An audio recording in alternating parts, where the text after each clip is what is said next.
moose hat. It's Where's the because squirrel? I had a close encounter with a moose at one time. When we used to go on vacations, my husband's big thing was looking for wildlife. So we'd go on many vacations, we'd look for wildlife, but we wouldn't find much wildlife around. We even went all the way to Canada one time just to look for wildlife. And we didn't find any wildlife. He wanted to go to Labrador. Anybody know what Labrador is in Canada? Yes. Okay, he wanted to go there because he had read it's such a great wildlife place. Well, we got to Canada, and there were no buses running up there, no trains, no boats, nothing. We couldn't get to Labrador. So he decided to go to a wildlife park that we saw, a little national park. So we go in the national park, and we're driving, and all of a sudden, here comes a big log truck.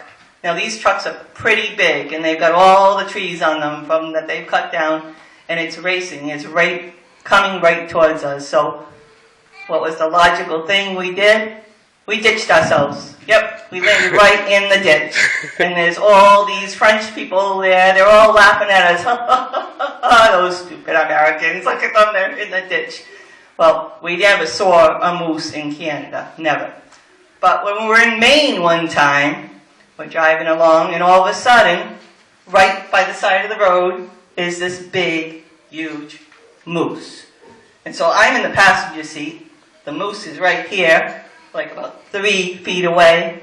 And I start getting really nervous. I'm like, Eddie, all right, we've seen the moose now. I know what a moose looks like. All right, I'm happy. I've seen the moose. Let's get out of here. So he finally agreed, and we left. And the moose did not charge at us. But I was a little nervous there. If you have a moose about 3 feet away from you, you do tend to get a little bit nervous. Okay. So that was our moose episode. But you gotta love animals, right? Animals just can give you so much amusement. The other day, we have a rabbit in our cellar. And I feel bad for the rabbit sometimes and let it out, let it go hop around in the cellar. Well, we also have a cat. And her name is Lily. And she's kind of a killer cat, unfortunately, which my friend Renee knows here. She rescued a bird one time that a little cat came in the house. We have a doggy door. So a cat came in through the doggy door with the live blue jay bird. And I'm kind of afraid of birds, so I was freaking out big time. So I called my dear friend Renee from Jungle Junction, and she came, and we brought the bird there, actually, and she took care of the bird. And I don't know if the bird ever lived. She put it up in a nest, but you've got to worry about the cat and the birds. I found a big, huge bird in my cellar one time, dead. This big. I don't know how she got in that doggy door with that bird. But she must have, because it was down in the cellar. And so my rabbit, I let him out the other day. He's hopping around, hop, hop, hop. And here comes Lily, the killer cat, right? So all of a sudden, the rabbit got by me, and he went back into the further part of the cellar, and there goes Lily after the rabbit. I'm like, oh no, I'm freaking out now because I don't want this rabbit to be killed by my cat. So I'm there chasing the rabbit. The cat's chasing the rabbit. I'm chasing both of them. They disappear. I'm like freaking out all over. Finally, I managed to get the rabbit, and I put it back in its cage. And thank God, it did not get killed by our killer cat, Lily. You gotta watch out for those cats. We also had a big, huge dog called Samson when we first got married. We lived out in this cabin in Bellingham, Washington. That was our honeymoon, I guess. Living in this cabin in Bellingham, Washington with no running water, no heat, no electricity in February and March. So we're walking, we got little jobs. My husband got a job in a mushroom factory. Yep, a mushroom factory in Washington. And I got a job in a little restaurant, cutting up little things. So we had no car. Well, he had a car, but it was sitting there in a ditch, ditch. It was in mud about that big, okay? So we're walking home one day about this 3-4 miles back to our log cabin that we're in. And my husband happens to see a dog, a puppy, come trotting out, and he goes, oh, look at that puppy, we gotta have that puppy. We gotta have that puppy. I'm like, well, you don't even know if they've given the puppies away, So the owner came out and he said, oh, well, I was gonna keep them, but you can have him. So this puppy was quite big. He was a black Labrador, St. Bernard, German Shepherd puppy. So he was big. So we're walking along. All of a sudden he just flops on the ground. So we have to carry this puppy home, like another 2 miles. We took turns carrying him. But it's a good thing we had him because, well, this cabin, I told you, it didn't have heat, so we were keeping ourselves warm by a candle burning. And, well, there were mice running around too sometimes, it was out in the wilderness. Well, one night, all of a sudden, we were sleeping, and we got woken up by our dog, Samson, because the rug was burning, smoldering away. So he woke us up and he saved us. We might have perished in that cabin, but thank God for Samson. We got out of there. And then I found out that I was in the family way. So I said, no way, Eddie, am I going to have a baby in this log cabin with no heat, no electricity. So we did head home. So thank God for animals, because he saved us, basically. And there was another, well, this kind of has a little bit of a animal story in it. One day, my husband was about 30. I guess he was going through like a trimester crisis or something. When you're 30, what kind of crisis is that? It's like 50, midlife crisis or whatever. So he'd been working about 4 years. Our son was about 4, and he decided he wanted to have like Ferris Bueller's Day Off. You know that movie? Where he just like took a day off and did what he wanted. So he goes, we're gonna hitchhike to New York. I'm like, hitchhike to New York? But what do we have a 4-year-old son and everything, but hitchhike to New York. We didn't take him with us. So he's like, yeah, we're going to take a bus, go up to work, we'll get off the bus, and we're going to hitchhike from there. I'm like, all right. You absolutely got to get this out of your system. He wanted to go see the Yankees. I forgive if Red Sox fans, but my husband is a Yankees fan. I know. Those darn Yankees. So we're off, and I say, well, don't we need to make a sign? We're going to New York, we should make a sign.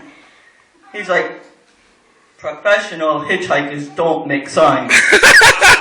I'm like, well, I'm going to make a sign anyway. So I took out this little piece of paper I had in my bag and put NY on it. And we're out there about another 5 minutes, and all of a sudden this big tractor trailer comes and pulls over. He's like, you need a ride? I said, yep. He goes, I see your sign says New York, right? Get in. So my husband was back a little ways, so he comes running up. He's like, we're going to New York. He goes, I know. I saw your wife's sign. It says New York. So we're going, and I have to sit on his lap. Now, I don't know who's ever been in a tractor trailer before. Anybody ever ride with a tractor trailer driver? Okay. So this guy says, well, you can't switch lanes when you're a tractor trailer driver. It's against the law. I'm like, okay.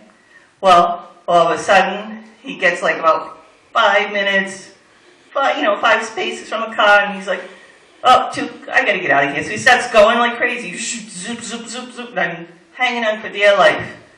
And so we finally get to New York, and I'm ready definitely to get out. So then we sit through a old-timers game and a 15-inning ball game. And I'm not the greatest fan of baseball, so by that time, I've had it. But it's like 1:30 in the morning now.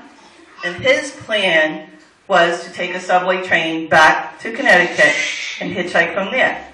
Well, by the time we got to New York at 1:30 in the morning, the trains were not running anymore. The only thing running around was, guess what? Subway. Rats. Rats everywhere in the garbage and everything. So I'm like, Eddie, we got to get out of here. I'm not staying down here with the rats, So we get out, we walk, we go to Fordham University, walk around. He's like, oh, we'll ride a bus. So we get on a bus, and the bus driver was so nice. He let us ride that bus all night long. All around. I got the tour of New York. There's the Cotton Club. There's this, there's that, there's that. So I definitely had my experience riding a bus in New York.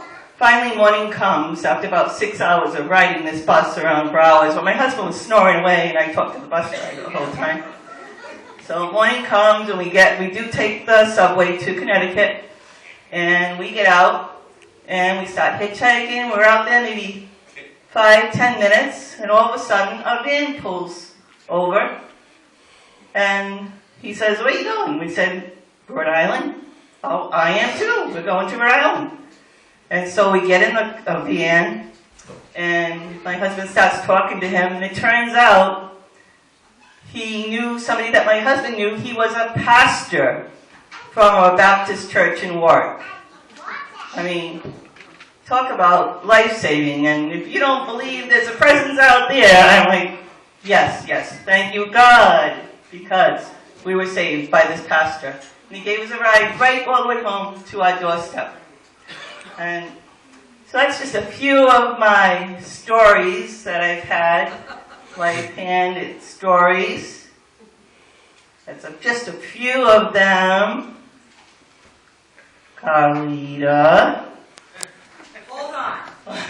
Hold on. You're not done. Oh, what do you have? I have a special message. Well, who's it from? Well, you just wait a minute and I will tell you. Uh-oh. It is from a bunch of crazy ladies down the street. They call themselves the Monday Night Group. The Monday night group. Well, don't they know it's a Sunday night? Got me, but they want us to read their little message. Okay, I'm all for it. I want to know what they do on Monday nights. I know exactly. What do they do on Monday nights? Okay, well, she asked me to help you. All right, let's see what Oh, we I got. see you got a trusty little flashlight to help you. Oh, I just happen to have it in my pocket here. Wow. You never know when you need some extra light. Okay, you never know. All right, let's read this message. We can choose to be gloomy or choose to be loony. Choose to be sad or choose to be glad. But we have to believe in the light, for it is right. Without the light, it would be dark. So it's no luck. We have to believe in the light. For it is right. My mama once told me when she kissed me good night, don't worry about the bed bugs, just believe in the light. Wow, it's pretty good. But we're just like reading this message and you did some singing. It's some pretty nice singing, Carlita. I got carried away. Wow, I like it. Did you complain? No? Jimi Hendrix Okay. once said, When the power of love overcomes the love of power, then will the world find peace. so let's rejoice tonight in the light of Jesus Christ and all other messengers of the light.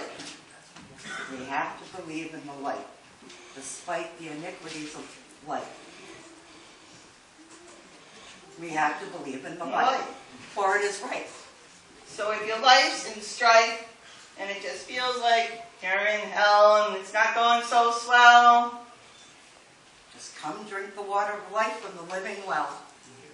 so let's come together to make this world right. Let's try to help others to find the light. That's it. Well, Now Carlita, we- I may not know this Monday night group, but I like their message. I do too. Now we know what they do.